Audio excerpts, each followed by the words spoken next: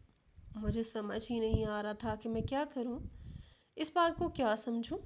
پھر میں نے سمجھا کہ ہو سکتا ہے کہ غلطی سے ایسا ہو گیا ہوگا، لیکن اس کے بعد اکثر میں دیکھتا کہ کل خوانی کے روز بھی ایسے ہی بابا ان کے کانوں میں آ کر بات کرتے تھے، یوں جس طرح وہ گھر کی مالکن ہو اور ان سے مشورہ کر رہے ہوں۔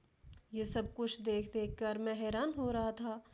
مجھے یوں لگ رہا تھا جیسے زبیدہ آنٹی میری امی کی جگہ لے رہی ہیں، یوں لگ رہا تھا جیسے امی کی وفات کے انتظار میں ہوں۔ خیر میں نے سر جھٹک دیا اور اب میں اسی تگ و دو میں لگنے لگ گیا کہ میں کسی طرح ان دونوں کے بارے میں پتہ کروں۔ میں دوسرے ملازمین کو بھی جانتا تھا، ڈرائیور بھی تو بابا کے بارے میں سب جانتا تھا۔ میرے ڈرائیور کو اپنے ساتھ ملایا، اس سے میں نے پوچھ گچھ کی تو اس نے بڑی مشکلوں سے اپنی زبان کھولی اور مجھ سے کہا کہ صاحب جی نے زبیدہ خانم سے نکاح کر لیا ہے۔ یہ سب کچھ سن کر تو مجھ پر گھڑوں پانی پر گیا تھا۔ میرے باپ نے میری ماں کا علاج نہ کروایا اور دوسری عورت سے خود نکاح کر کے بیٹھ گئے۔ میری آنکھوں سے آنسو بے بسی سے گرنے لگے۔ امی کس قدر اذیت میں رہیں اور بابا نے ان کے لیے کچھ بھی نہیں کیا۔ میں جب آتا تھا اور کہتا تھا کہ امی کا علاج کروائیں تو وہ کیا مجھ سے جھوٹ بولتے تھے؟ کتنا بڑا دھوکہ کیا تھا بابا نے۔ مجھے بہت شرمندگی ہو رہی تھی۔ میں نے کہا کیا تم سچ کہہ رہے ہو؟ تو وہ کہنے لگا کہ میں جھوٹ کیوں بولوں گا صاحب جی، لیکن صاحب جی اب وعدہ کریں کہ آپ بڑے صاحب کو نہیں بتائیں گے۔ میں نے اسے کچھ پیسے دیے اور اس سے کہا کہ تم بھول جاؤ کہ تم نے مجھے کچھ بتایا تھا۔ میں بھی بھول جاؤں گا کہ تم نے مجھے بتایا ہے۔ اس کے بعد زبیدہ خانم کافی دن ہمارے گھر آتی رہی۔ میں ان کے چال ڈھال سے سمجھنے کی کوشش کرتا رہا تھا۔ مجھے لگنے لگا تھا کہ وہ میرے باپ کی جائیداد کے پیچھے مرتی ہے، کیونکہ ہماری جائیداد بھی گاؤں میں بھی بہت زیادہ تھی اور شہر میں بھی۔ ہماری 2-3 کوٹھیاں تھیں۔ اس بات سے مجھے یہی سمجھ میں آتا تھا کہ وہ یقیناً بابا کی جائیداد کے لیے ایسا کر رہی ہوگی۔ مجھے اس پر بہت غصہ آیا، لیکن میں نے منہ سے کچھ نہ کہا۔ میں جانتا تھا کہ اگر میں اس سے کچھ کہوں گا تو وہ میرے بابا کو بتا دے گی، اور اگر وہ میرے بابا کو بتا دے گی تو پھر بابا مجھے اس گھر سے نکال دیں گے، یا ہو سکتا ہے بابا مجھ سے لا تعلقی کا اظہار کرتے، جس طرح سے انہوں نے امی کی بیماری کے وقت اس عورت سے نکاح کر لیا تھا۔ اس طرح وہ کچھ بھی کر سکتے تھے۔ خیر، میں خاموش ہو گیا۔ مجھے لگنے لگا کہ یہ عورت غریب تھی، اپنی غربت کو مٹانے کے لیے ہی وہ بابا کے پیچھے لگ گئی ہوگی، اور جو ہی اس نے ماما کو دیکھا کہ ان کی حالت خراب ہے اور اب وہ اس دنیا میں نہیں رہیں گی، تو اس نے بابا سے نکاح کر لیا۔ کس قدر شاطر عورت تھی! ایک روز میں خود کو روک نہ پایا اور میں نے اپنے منہ سے کافی باتیں بک دی تھیں۔ میری باتیں سننے کے بعد وہ عورت رونے لگی اور کہنے لگی، بیٹا دیکھو، تم مجھے خالہ کہتے ہو، میں اسی طرح تمہیں بھانجا مانتی ہوں، اور اسی طرح ہی میں نے تمہیں پالا تھا۔ میں نے تمہاری بہن کو اپنی بہن، اب تمہاری ماں کو اپنی بہن سمجھا تھا۔ یہ کیسے ہو سکتا تھا کہ میں اپنی بہن کے حق پر ڈاکہ ڈال سکوں؟ بیٹا ایسی بات نہیں ہے، تم ایسا مت سمجھو، مجھے غلط مت سمجھو، تم میرے بیٹے جیسے ہو۔ تو میں کہنے لگا کہ اگر میں آپ کے بیٹے جیسا ہوں تو آپ نے ابھی تک شادی کیوں نہ کی تھی، اور پھر آپ ہمارے گھر 8-10 سالوں سے کام کر رہی ہیں، اور ان 8-10 سالوں میں آپ کو کوئی اور نہیں ملا تھا؟ ایک میرے بوڑھے بابا کے علاوہ آپ کو اور کوئی نہیں ملا تھا شادی کرنے کے لیے؟ میری ماں کا حق کھانے کے علاوہ آپ کو کوئی اور عورت نہیں ملی تھی جس کا حق آپ کھاتی؟ مجھے شرم آتی ہے، مجھے شرم آتی ہے اپنے باپ کو باپ کہتے ہوئے اور آپ کو اپنی خالہ کہتے ہوئے۔ کیسا گھناؤنا کام کیا ہے آپ لوگوں نے! میری ماں کا کفن بھی نہیں میلا ہوا کہ آپ دونوں نے نکاح بھی کر لیا۔ وہ عورت رونے لگی اور کہنے لگی، بیٹا جس بارے میں علم نہ ہو اس بارے میں بات نہیں کرتے۔ میں مزید بگڑ گیا تو وہ خاموشی سے وہاں چلی گئی۔ میں بھی اٹھ کر باہر چلا آیا۔ میرا دل ایک دم سے ہر چیز سے اچاٹ ہو چکا تھا۔ میرا دل چاہ رہا تھا کہ میں چیخ چیخ کر رو دوں۔ میری امی کو کینسر جیسے مرض میں مبتلا دیکھ کر بھی بابا کو ترس نہ آیا۔ بابا نے ان کی ٹریٹمنٹ نہیں کروائی تھی، ان کا کسی قسم کا علاج نہیں کروایا تھا، اور اب دیکھو اس عورت سے نکاح بھی کر لیا، یقیناً اسے موٹی رقم بھی دی ہوگی۔ میں ہر وقت اس پر شک کرتا رہتا، ہر وقت روتا رہتا تھا، اس سے کوئی بات نہ کرتا۔ بابا آتے تو بابا کے سامنے بھی نہ ہوتا۔ بابا اکثر ہسپتال میں رہتے۔ جب واپس آتے مجھے معلوم ہوتا کہ بابا کے آنے کا ٹائم ہے، میں باہر نکل جاتا۔ پوری پوری رات میں گھر واپس نہ آتا، کبھی کسی دوست کے گھر ٹھہر جاتا، کبھی ساری ساری رات سڑکوں پر آوارہ گردی کرتا رہتا، اور کبھی امی کی قبر پر جا کر گھنٹوں روتا رہتا۔ یہ میرے روز کا معمول بن چکا تھا۔ ابو کو دیکھنے کا بھی دل نہیں کرتا تھا۔ خیر یوں ہی وقت گزرنے لگا۔ امی کو گزرے ہوئے 40واں ہونے لگا تھا۔ 40ویں کے روز بھی ابو نے کافی ساری خیرات کی تھی۔ اس خیرات کو شہر کے لوگوں میں بانٹا گیا تھا۔ اس روز بابا نے خیرات پر مجھے ٹھہرنے کا کال کر کے کہا تھا، لیکن میں نہ آیا تھا۔ بابا کے وہ پیسے جو امی کے علاج پر نہ لگ سکتے تھے، وہ میں امی کی خیرات پر کیسے لگاتا؟ مجھے گھن محسوس ہونے لگی تھی۔ میں نے کہا، میں اپنے دم پر کروں گا، جب میں اس قابل ہو جاؤں گا، جب میں کمانے کے قابل ہو جاؤں گا تو میں اپنی امی کے لیے بہت ساری خیرات کروں گا، اپنی امی کا احسان ثواب کروں گا، لیکن اپنے بابا کے پیسوں سے 1 روپیہ تک نہیں لگاؤں گا۔ جو پیسے ان کی زندگی میں کام نہ آ سکے تھے، وہ ان کے مرنے کے بعد کیوں کام آئیں گے بھلا؟ میں نے جانے سے انکار کر دیا، اپنے دوست کے ہاں ہی ٹھہرا رہا۔ یوں وقت تو گزرتا گیا اور امی کو گزرے ہوئے تقریباً 6 ماہ کا عرصہ ہو گیا۔ اب میرا گھر جانا بھی مکمل طور پر بند ہو چکا تھا۔ کبھی کبھی گھر جاتا اور سامنے زبیدہ خالہ کی شکل دیکھ کر میرا دل جلتا جاتا تھا، میری آنکھوں میں آنسو آ جاتے تھے۔ وہ بھی مجھے میری ماں کی طرح ہی لگتی تھی، اور شاید وہ مجھے میری ماں کی طرح لگتی رہتی اگر وہ میرے باپ سے شادی نہ کرتی۔ لیکن اب انہیں دیکھ کر میرے دل میں نفرت سی پیدا ہونے لگی تھی۔ وہ مجھ سے کہتی کہ بیٹا گھر آ جایا کرو، مجھے تمہاری فکر لگی رہتی ہے، تو میں ان پر برس ہی پڑتا تھا۔ میں ان سے کہتا تھا کہ آپ کو کیوں ایسا ہوتا ہے؟ آپ میری کوئی سگی ماں ہیں؟ آپ نے تو پیسوں کے لیے میرے باپ سے شادی کی ہے۔ میری یہ باتیں سن کر وہ آنسو بہاتی ہوئی کچن میں چلی جاتی، مجھے کوئی جواب نہ دیتی۔ ہاں، جب میں بہت زیادہ ان پر چیختا چلاتا تو وہ کہتی کہ بیٹا جس حقیقت کے بارے میں معلوم نہ ہو اس کے بارے میں زیادہ نہیں بولتے۔ بیٹا ایسی کوئی بات نہیں ہے، میں تمہیں یقین سے کہہ رہی ہوں کہ ایسی کوئی بات نہیں ہے، تم میرا یقین کرو۔ لیکن میں ان کا یقین نہ کرتا۔ ایک روز جب میں گھر واپس آیا تو سامنے انہیں بیٹھے پایا۔ وہ میرے آنے سے پہلے ہی آنسو بہا رہی تھی۔ میں نے ادھر ادھر دیکھا، اس سے پہلے کہ وہ مجھ سے کوئی بات کرتی اور میں اس پر برستا، میں نے اس کی آنکھوں میں آنسو دیکھ لیے تھے۔ آخر کو وہ ہمارے گھر میں سالوں سے تھی، تو بھلا میں ایسے کیسے اسے روتا دیکھ سکتا تھا؟ آج بھی یہ سچ تھا کہ مجھے اس میں اپنی ماں دکھائی دیتی تھی۔ میں نے کہا زبیدہ خالہ آپ کیوں رو رہی ہیں؟ تو میری طرف دیکھ کر مزید رونے لگی۔ میں نے کہا خیریت تو ہے؟ کیا ہوا، کیوں رو رہی ہیں؟ میرے چہرے میں ابھی بھی ناپسندیدگی موجود تھی۔ اس نے میرا ہاتھ پکڑا اور میرے ہاتھ کو بوسہ دیا۔ مجھے حیرت ہوئی، کچھ دیر روتی رہی، پھر مجھ سے کہنے لگی کہ بیٹا تم مجھے اپنا گناہ گار سمجھتے ہو اور اپنی امی کا گناہ گار سمجھتے ہو۔ تم نے مجھے کبھی بھی صفائی میں بولنے کا موقع نہیں دیا۔ آج میں نے تمہیں وہ دکھانا ہے جس سے تمہیں یقین آ جائے گا کہ میں بے قصور ہوں۔ تم میرے ساتھ چلو۔ میں کہنے لگا کہ آخر بات کیا ہے، مجھے بات بتاؤ۔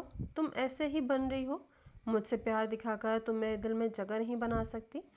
میں نے اپنے دل میں سخت پتھر لاتے ہوئے کہا تھا اور اپنے آپ پر غصہ طاری کرتے ہوئے کہا تو وہ کہنے لگی ایک بار بس میرے ساتھ چلو۔ میں نے کہا کہاں چلنا ہے؟ تو وہ کہنے لگی کہ تم چلو تو صحیح، میں تمہیں بتاتی ہوں۔ میں خاموشی سے اس کے ساتھ چلتا۔ وہ آگے چل رہی تھی، کہنے لگی گاڑی سٹارٹ کرو۔ وہ میرے ساتھ بیٹھ گئی، مجھے راستہ بتاتی رہی۔ میں خاموشی سے گاڑی ڈرائیو کرتا رہا۔ معلوم نہیں وہ مجھے کہاں لے جا رہی تھی، لیکن میں پوچھنا بھی مناسب نہیں سمجھ رہا تھا۔ نہ جانے وہ کہاں لے جا رہی تھی۔ جہاں بھی لے جا رہی تھی اس نے مجھ سے کہا تھا کہ بس ایک بار میری بات سن لو، میں تمہیں کچھ دکھانا چاہتی ہوں۔ میں بھی چاہتا تھا کہ وہ مجھے دکھا دے۔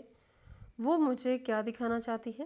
خیر آدھے گھنٹے کی ڈرائیو کے بعد ہم لوگ اس شہر کی تنگ و تاریک گلیوں میں بسے گھروں تک آ پہنچے تھے، جہاں گاڑی بھی نہیں جا سکتی تھی۔ گاڑی تو دور کے بعد یہاں بائک اور بائیسیکل بھی نہیں جا سکتے تھے۔ خیر وہ گاڑی سے اتری، کہنے لگی کہ اس سے آگے چلنا ہے۔ وہ میرے آگے چلنے لگی اور میں اس کے پیچھے چلنے لگا۔ میں خاموش تھا، پوچھنا چاہتا تھا کہ مجھے کہاں لے کر آ رہی ہے، لیکن خیر میں خاموش رہا۔ تقریباً 10 منٹ پیدل چلنے کے بعد 10 منٹ ہم انہی تنگ تاریک گلیوں میں چلتے رہے، پھر ایک ٹوٹے ہوئے دروازے تک وہ جا پہنچی۔ گھر کی حالت بہت خستہ ہو چکی تھی۔ میں حیرانگی سے دیکھ رہا تھا، یہ مجھے کس جگہ لے آئی ہے زبیدہ خالہ؟ گھر کا دروازہ باہر سے بند تھا۔ انہوں نے باہر سے کنڈی کھولی اور آگے سے ہٹ کر مجھے کہنے لگی اندر چلو۔ میں کہنے لگا یہ گھر کس کا ہے؟ تم مجھے کہاں لے آئی ہو؟ مجھے کچھ بتاؤ تو صحیح۔ لیکن وہ مجھے کہنے لگی کہ تم چلو تو صحیح، میں تمہیں بتاتی ہوں۔ میں نے سوچا اتنا انتظار کر لیا ہے تو اتنا آگے ہی صحیح۔ وہ مجھے اندر لے آئی۔ اندر آ کر میں نے دیکھا کہ یہ گھر کافی بوسیدہ ہو چکا ہے۔ یہاں پر ایک ہی کمرہ ہے۔ ایک کمرے میں ایک کونے میں ایک بوڑھی عورت لیٹی ہوئی تھی، چرپائی پر، یوں لگتا تھا جیسے وہ نیند میں ہو، اور کچھ ہی فاصلے پر ایک اور چرپائی تھی۔ اس چرپائی پر ایک لڑکی سو رہی تھی۔ یہ لڑکی تقریباً 16 سال کی تھی۔ زبیدہ خالہ کو دیکھ کر وہ چمکتی آنکھوں کے ساتھ اس کی طرف بڑھی، لیکن وہ چل نہیں سکتی تھی، وہ بول بھی نہیں سکتی تھی۔ اس کی حالت بہت خراب ہو چکی تھی۔ اس کے پیر بھی تھے لیکن وہ چل نہیں سکتی تھی، اس کی ٹانگوں میں چلنے کی ہمت نہیں تھی۔ وہ بولنے کے لیے منہ کھولتی تھی لیکن وہ بول نہیں پاتی تھی۔ یہ سب کچھ دیکھ کر میرا کلیجہ منہ کو آنے لگا۔ میں حیرت و پریشانی کے ملے جلے تاثرات کے لیے زبیدہ خالہ کے چہرے کو دیکھ رہا تھا۔ زبیدہ خالہ مجھ سے کہنے لگی کہ تم مجھ سے کہتے تھے نا کہ میں نے تمہارے باپ سے پیسے کے لیے شادی کی ہے۔ بیٹا، میں نے تمہارے باپ سے کسی پیسوں کے لیے شادی نہیں کی۔ میرے دل میں کوئی بغض نہیں ہے اور نہ ہی کوئی عداوت تھی۔ تمہاری ماں میری بہنوں جیسی تھی۔ وہاں دیکھ رہے ہو میری بوڑھی ساس۔ میری شادی کا 1 سال بعد ہی جب میری یہ بیٹی اس دنیا میں آئی، اسی روز میرے شوہر کا انتقال ہو گیا۔ ہسپتال کے اخراجات جو تھے وہ میرے پاس سیونگ تھی، وہ میں نے کر لی تھی۔ میری ساس کے پاس جو سیونگ تھی وہ ہمارے روزانہ کے اخراجات میں لگ گئی تھی۔ اب میرے پاس کچھ نہیں بچا تھا۔ میں کام ڈھونڈنے لگی اور اللہ کے فضل و کرم سے آپ لوگوں کے گھر مجھے جاب مل گئی تھی۔ آپ کی نیک امی نے مجھے اپنے گھر میں جگہ دی تھی اور مجھ پر ترس کھا کر وہ مجھے اکثر پیسے بھی دے دیا کرتی تھی۔ مجھے یہاں تک کہ میرے گھر کے کھانے کا بندوبست بھی انہوں نے ہی کر دیا تھا۔ وہ حقیقی معنوں میں میری بہن کا کردار ادا کر رہی تھی۔ میرا آگے پیچھے کوئی نہیں تھا سوائے میری اس بیٹی کے، اور گھر میں میری ساس میری بیٹی کو سنبھالتی تھی اور میں وہاں جا کر آپ لوگوں کے کام کرتی تھی۔ آپ کے بابا کو میں صحیح معنوں میں اپنے بھائی کا درجہ دیتی تھی، لیکن جو بھی تھا وہ میرے مالک تھے۔ ان کے گھر میں کام کرتی تھی، سب کچھ اچھا سا چل رہا تھا۔ انہی دنوں آپ کی امی کی طبیعت بھی خراب رہنے لگی، اور یہ وہی دن تھے جب میری بیٹی کھیلتے کھیلتے اسکول کی عمارت سے گر گئی تھی۔ اس روز اس کی ٹانگیں جواب دے گئی تھی۔ اتنا علاج کروایا لیکن یہ نہیں چل سکتی تھی۔ کمزوری بھی اتنی تھی۔ اس کے سر پر چوٹ لگی تھی اور سر پر چوٹ لگنے کی وجہ سے اس کی زبان بھی بالکل سن ہو چکی تھی۔ اب نہ تو یہ بول سکتی ہے اور نہ ہی یہ چل سکتی ہے۔ اس چیز کے لیے میں بہت پریشان تھی۔ میں نے آپ کی امی سے بات کرنا چاہی، لیکن آپ کی امی کی طبیعت بہت خراب تھی۔ آپ کے ابو نے مجھ سے پوچھا تو میں نے ان کو بتا دیا۔ انہوں نے میری بیٹی کی علاج کے لیے پیسے دیے تھے۔ میری بیٹی کے علاج کے لیے پورے 4 لاکھ کی ضرورت تھی۔ انہوں نے وہ پیسے دیے اور میں پیسے لے کر اپنی بیٹی کا علاج کرنے جا رہی تھی، لیکن تمہارے بابا نے میری مدد کرتے ہوئے ایک شرط رکھ دی تھی، اور وہ شرط یہ تھی کہ میں آپ کے بابا سے شادی کرتی۔ اگر میں ان سے نکاح نہ کرتی تو وہ مجھے پیسے نہ دیتے، لیکن میں بہت مجبور تھی۔ اس کے علاوہ اور کوئی چارہ بھی نہیں تھا۔ میں نے مجبوراً نکاح کے لیے ہاں کر دیا، اور جس دن ہم نے نکاح کیا اس روز آپ کی ماما بھی اس دنیا سے رخصت ہو چکی تھی۔ اس روز پتہ چلا تھا کہ انہیں کینسر ہوا تھا۔ میرا اس میں کوئی قصور نہیں ہے، میں بے قصور ہوں۔ میں تو خود اپنے آپ سے شرمندہ ہوں کہ میں اپنی بہن جیسی مالکن کے گھر میں اس طریقے سے ہو گئی ہوں۔ مجھے معاف کر دو بیٹا۔ اس روتی ہوئی عورت پر مجھے رحم آنے لگا تھا۔ اس کے گھر کی حالت، اس کی بیٹی کی حالت دیکھ کر مجھے افسوس ہوا۔ وہ مجھ سے معافی مانگ رہی تھی اور میری آنکھوں سے آنسو نہیں رک رہے تھے۔ میں تو اسے بالکل اپنی ماں جیسا سمجھتا تھا، اور پھر میں اس کے بارے میں ایک غلط فہمی کا شکار ہو چکا تھا۔ خیر میں واپس آیا۔ وہ مجھے آوازیں دیتی رہ گئی، لیکن میں نے اسے ایک بھی آواز نہ دی اور نہ ہی مڑ کر دیکھا۔ جب میں گھر واپس آیا تو میں نے دیکھا کہ بابا گھر پر موجود تھے۔ میں نے 2 ٹوک بابا سے بات کی کہ آپ نے اگر ایک مجبور عورت کی مجبوری کا فائدہ اٹھاتے ہوئے اسے نکاح میں باندھ لیا ہے تو اب آپ اسے گھر لے آئیں، اس کی بیٹی کا علاج کروائیں اور اس کی ساس کا خرچہ اٹھائیں۔ یہ آپ کا فرض بنتا ہے۔ آپ نے میری امی کا علاج نہیں کروایا، لیکن میں آپ کو دوسری عورت کی زندگی برباد نہیں کرنے دوں گا۔ میں نے 2 ٹوک کا لہجے میں کہا تو بابا خاموش ہو گئے۔ میں فوراً ہی چلا گیا اور زبیدہ خالہ اس کی ساس اور اس کی بیٹی کو لیے گھر چلا آیا۔ اس کی بیٹی مجھے اپنے بہنوں کی جیسی لگنے لگی تھی کہ میری بہنوں کی کمی بھی دور ہو گئی تھی۔ بابا نے میری بات کے آگے سر جھکا دیا تھا۔ وہ شرمندہ تھے لیکن مجھ سے اب بات نہیں کر پا رہے تھے۔ اب میں ان کو اپنے گھر میں وہی حیثیت دلانا چاہتا تھا جو ان کا حق تھی۔ وہ اب میری ماں کے منصب پر فائز ہو چکی تھی اور میرے باپ کی منقوہ تھی۔ یہ سب کچھ کر کے میرے دل کو ایک ٹھنڈک پہنچی تھی، ایک سکون کا احساس میرے اندر داخل ہوا تھا۔ مجھے لگتا تھا کہ میری امی کی روح کو سکون مل گیا ہوگا۔ جس روز میں نے ان کو ان کا حق دلایا تھا، اس روز کے بعد مجھے سمجھ آ گیا تھا کہ اب میں نے حق پر فیصلہ کیا ہے اور میں بہت خوش ہوں۔ زبیدہ خالہ بالکل میری ماں جیسی ہیں اور مجھے ان کی خدمت کر کے بہت اچھا لگتا ہے۔ آج میں بالکل پرسکون ہوں۔ میں نے زندگی کے اس حصے میں اپنے باپ سے ایک اچھا کام کروایا ہے اور اس بات کی مجھے بے حد خوشی ہے۔ امید کرتے ہیں کہ ہماری آج کی یہ کہانی آپ کو پسند آئی ہوگی۔ پسندیدگی کا بہترین اظہار یہ ہے کہ اس ویڈیو کو لائک، شیئر اور ہمارے چینل کو سبسکرائب ضرور کریں۔ شکریہ۔ اللہ حافظ۔